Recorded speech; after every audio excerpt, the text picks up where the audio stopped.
Mga kadrilling, totoo kaya tong ano, basta puno daw ng baliti, may nakatira na white lady or what if kung anong klaseng mga elementong linalang dito sa ating mundo. Ay, parang hindi mo ako naniniwala kasi sa tanda ko to, wala mo ako nakikita. Ang isa pa, sabi ng mga matatanda, itong ugat daw ng baliti is mainam daw po itong gamot sa mga may mga rayuma, sumasakit yung mga kaso-kasuan. Ang gagawin daw po dito ay ano mo lang siya, ibababad sa ano, sa langis ng nyog. Yung ginawa mong ano, langis ng nyog, doon lang daw siya ibababad ng isang linggo o kaya 3 araw, at saka mainaw daw po yung ano gamot sa mga ano sumasakit yung ano, yung mga tuhod.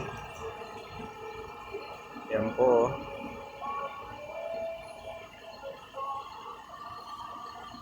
Sa tanda ko to, wala mo ako nakikita mga multo-multo na yan. Napakalaki pong puno to.